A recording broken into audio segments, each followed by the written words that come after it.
Assalamualaikum warahmatullahi wabarakatuh. Baiklah, nama saya Putri Aisyah Nidel. Saya dari Fakultas Psikologi UIR, Universitas Islam Riau.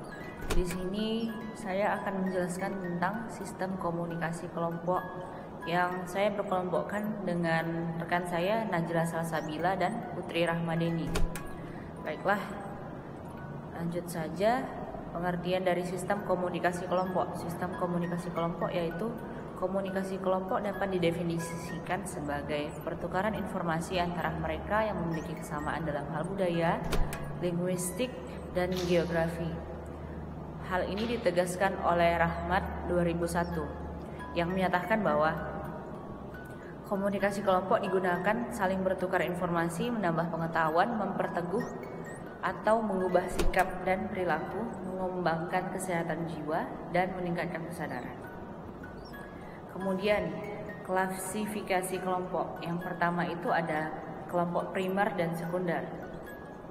Dan yang kedua itu ada in-group dan out-group. Yang ketiga itu ada kelompok keanggotaan dan kelompok rujukan. Kemudian yang keempat itu adalah kelompok deskriptif dan kelompok preskriptif.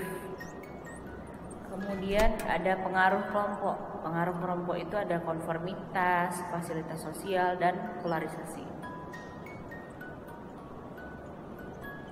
Kemudian di sini ada konformitas. Konformitas itu adalah perubahan perilaku atau kepercayaan menuju norma kelompok sebagai akibat tekanan kelompok, baik yang nyata maupun yang dibayangkan.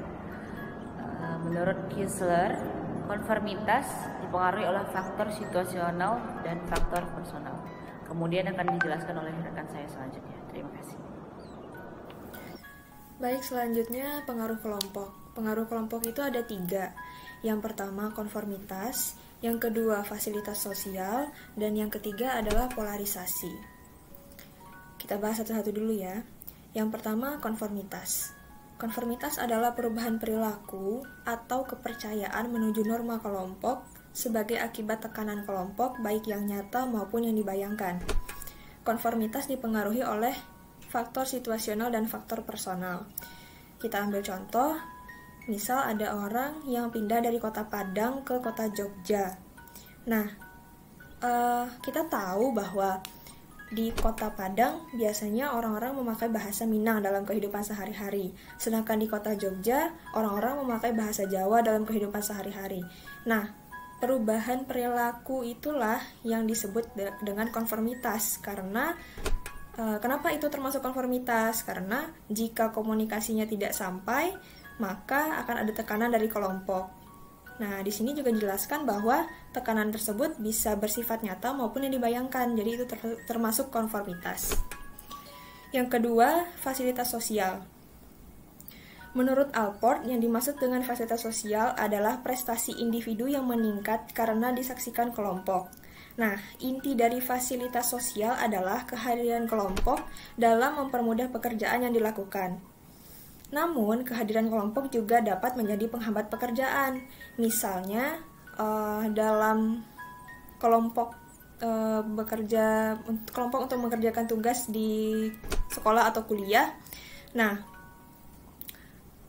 jika seseorang mendapatkan anggota kelompok lain yang seide dengan dia, nah itu akan mempermudah pekerjaannya. Tapi sebaliknya, jika dia mendapatkan anggota kelompok lain yang tidak seide ataupun tidak sefrekuensi dengan dia, itu akan menghambat pekerjaannya, seperti itu. Nah, yang ketiga ada polarisasi.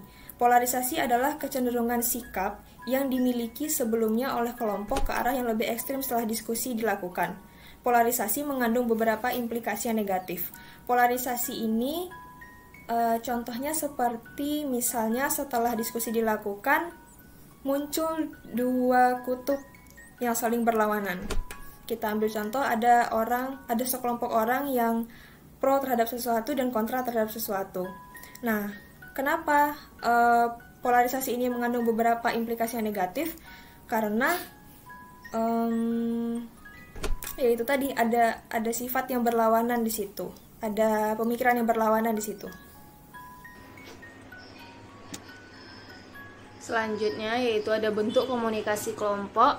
Bentuk komunikasi kelompok yang pertama komunikasi kelompok deskriptif. Ada 3, yaitu kelompok tugas. Menurut Aubrey Fisher, kelompok tugas perkembangan proses kelompok terdiri dari 4 tahap, yaitu orientasi konflik, pemunculan, dan peneguhan. Yang kedua, itu ada kelompok pertemuan. Menurut Benis dan Shepard, perkembangan proses kelompok terdiri dari 2 tahap, yaitu kebergantungan pada orientasi, dan yang kedua ada kebergantungan satu sama lain. Yang ketiga itu ada kelompok penyadar, yaitu kelompok penyadar identitas kelompok melalui polarisasi penegakan nilai-nilai baru bagi kelompok tersebut.